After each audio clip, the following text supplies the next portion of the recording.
Hello, my name is Snorf, and I'm bringing you another Call of Duty Ghosts Wii U gameplay commentary onto my channel. This is a domination gameplay. I pretty much don't care about my KDR in domination. I just go for the objective. I cap the flags when I can.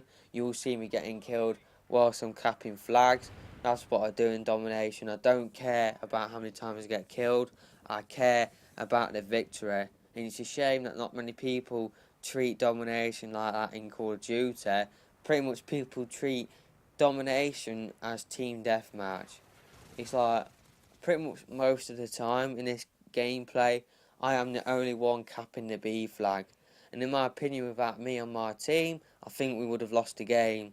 For what I can remember, I think the score was quite close. It's just people just don't play domination like how it should be played. Capping flags and all of that stuff. People just treat it as team deathmatch. But then again, in Ghost, you don't get rewarded for playing the objective.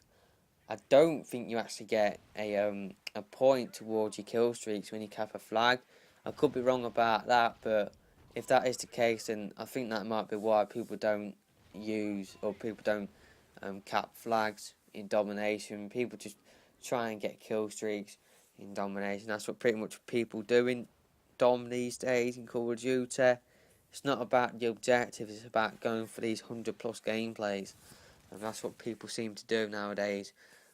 You won't be seeing that sort of stuff from me. I actually play the objective. Now you will see me lying down around the B flag quite a lot, but I'm just defending my flag. People laying down smoke, all of that near it. I think I do quite a decent job at defending the B flag. So pretty much I'm trying to play the objective as what it should be played in my opinion. But that's not the point of this video. In this video I'm going to be giving you guys my E3 2014 predictions for Nintendo, because I think we can pretty much guess, or we can pretty much see what we're going to be getting from Nintendo at E3 this year. We already know that the next Zelda game for Wii U will be announced at E3. I do believe Anuma talked about that soon after releasing either Wind Waker or A Link Between Worlds. I think he did say that we'll be seeing a Zelda announcement at E3 2014. So we've got that to look forward to. But my main problem with that is that games get announced at E3, but then you don't actually see them until like a couple of years. It's like you see them at E3, but when do you actually get to play those games? I doubt that we'll get to see many games that get announced at E3 this year. It's like games like Bayonetta 2, X, Smash Brothers, Hyrule Warriors. Those games are probably coming back to E3 this year, even though some of those games were announced at last E3. It's like Smash Brothers that was announced last January. We probably won't see that game until the holiday season this year. Bayonetta 2 is apparently coming in the summer. X, that's looking like that game's going to get pushed back into 2015. So that's the main problem with Nintendo at this moment in time. You announce games, but it's like a couple of years until we actually get to play those games. And that's just, the problem at the moment. It's like you're going to see games get announced at E3, but you probably won't get to play them until 2015, 2016, pretty much. I guess that is the main point of E3, to showcase what you're going to be getting in future years. But it's like when Nintendo are the main people who make games for your console. It's like it's just a little bit disappointing when you see games over and over again in directs, and you just want to play the flipping games. It's like at this moment in time, Nintendo are a little bit slow.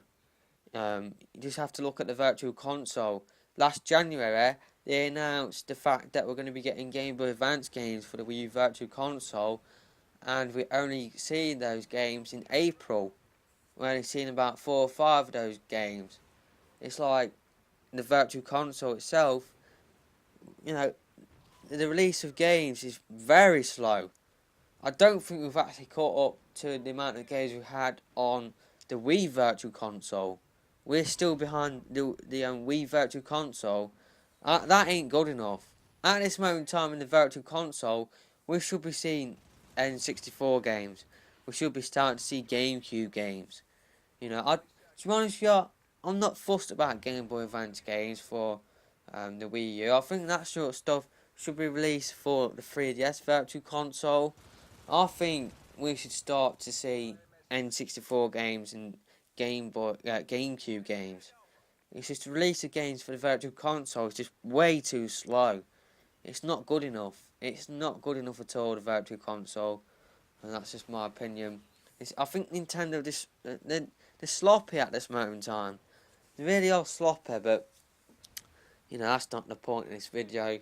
E3 2014, we'll see Bayonetta 2, probably get a release date for that. X, probably see some more gameplay or another trailer. Hyrule Warriors, we'll probably see that as well. And with the third party games appear, it all depends on whether Nintendo do a normal conference or do a direct like last year. If they do a direct, I can't see them showcasing third party games like Project Cars, Watch Dogs. I can't see that happening because Nintendo only show off their games in their directs, which is stupid. It really is stupid from Nintendo. People just think on the Wii U you don't see any third party games. Now that is pretty much the case now, but you do actually have a few third party games out there which Nintendo didn't show off last year. It's like they didn't show off Assassin's Creed, the new Batman game, Deus Ex in a direct. I do believe over in America you guys saw a third party trailer, but over in Europe we saw nothing. It was like those games didn't exist on the system, and that isn't good enough. It really isn't good enough in my opinion. So yeah, like I said before, we'll probably see new games get announced at E3, but when we actually get to play those games, it's like we haven't even got Bayonetta 2 yet. That game got announced September 2012. It's just not good enough at this moment in time how games get announced and then 2 years afterwards we actually get to play those games. Now, I know games take a while to develop, don't get me wrong, I do realise that. It's just, I don't know, I just think 2 years before we actually get to play the game, it's not good enough in my opinion.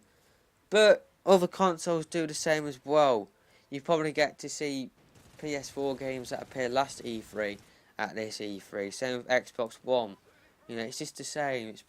But then again, with Xbox One, you saw Titanfall at the last E3 for the first time, but then you getting to play that game in March this year. But obviously, that game could be total trash, and obviously Nintendo like to take the time to make sure the game was perfect before they do release the game, and that's why you do see games get announced and then you only get to play them 2 years afterwards, because Nintendo like to make sure the game is perfect. The problem with that is that what do you play between then and when the game gets in your hands, pretty much. But that's pretty much all I have to talk about. Leave me your E3 2014 Wii U predictions or Nintendo predictions in the comment section below. It could be 3DS, could be Wii U. I'm hoping that a Pokemon RPG game gets announced for the Wii U. I think that will sell a lot of consoles. Nintendo need to make games that will sell a lot of consoles as well. Make games that people want to see, like Metroid, F-Zero, Star Fox, a Pokemon RPG game. They will probably sell the system, especially the Pokemon RPG game. But that's pretty much all I have to talk about in this video. In my next commentary, I'm going to be talking about whether the Wii U will be the only console I get this generation. But that will be in a video tomorrow. But I'm out of here for now. Don't forget to rate, comment and subscribe to my channel if you enjoyed this video. And I'll see you in my next video. Goodbye.